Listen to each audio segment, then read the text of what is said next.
I'm here to give you the square one on square one. So going back to square one has always had a bad rap. It meant defeat, failure. You made a mistake. You goofed. You screwed up. When really, we should be celebrating the great power of square one, the ability to constantly reinvent yourself, your work, your art, or the world around you. The power in going back to square one is that it gives us a new perspective, allows us to see things differently. I think it's amazing the way that we can all look at the same thing and yet each see it so differently. So rather than going back to square one, this is about square one and moving forward to gain a fresh perspective and begin anew with experience gained and empowered to explore far beyond it.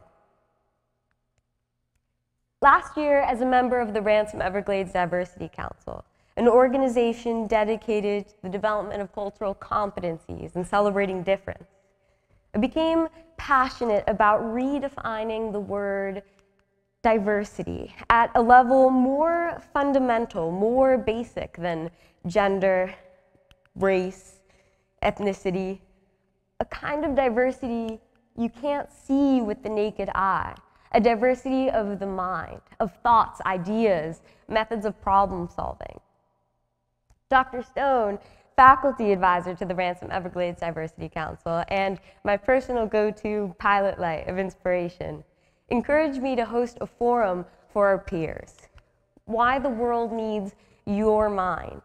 A workshop all about celebrating this mental diversity as an integral part of complex problem solving, facing our world and generation. I became passionate about taking it to its most basic, most fundamental level to really understand that the world needs all kinds of minds and how much that matters and how great that can be.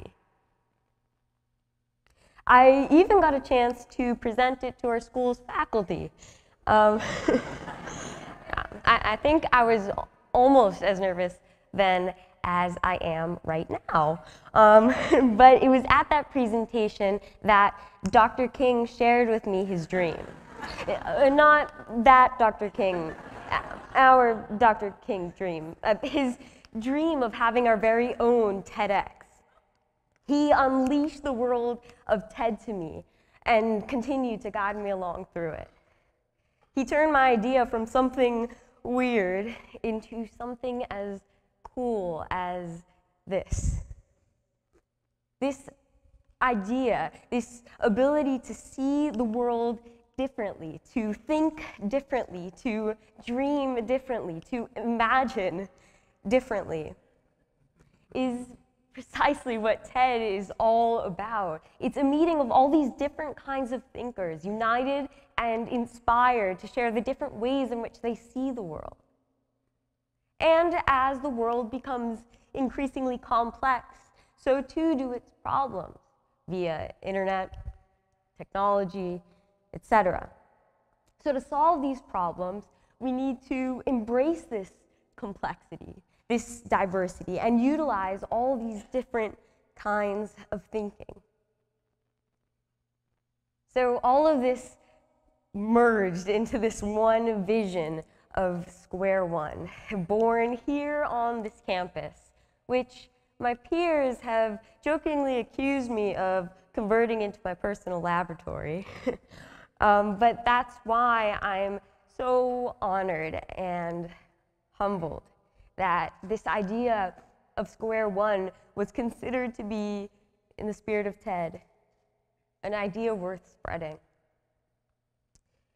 And perhaps the greatest truth about Square One lies in the mathematical irony of it all, the radical, the square root. When we associate Square One with only negative thoughts, doubts, ideas, failure, surrender, so that the one becomes negative. The power and beauty of square one disappears. It's simply imaginary. So, as we continue to get inspired and we see that this is in fact a radical sign, and that's precisely what today is all about, something radical. That's exactly what square one is about, that radical power of reinvention. So as we let ourselves be inspired by all these incredible speakers today, we challenge ourselves to celebrate all these different kinds of thinking. And maybe we'll find that before we raise these ideas to the next power, we might just have to get back to the root. So welcome back to square one. Thank you.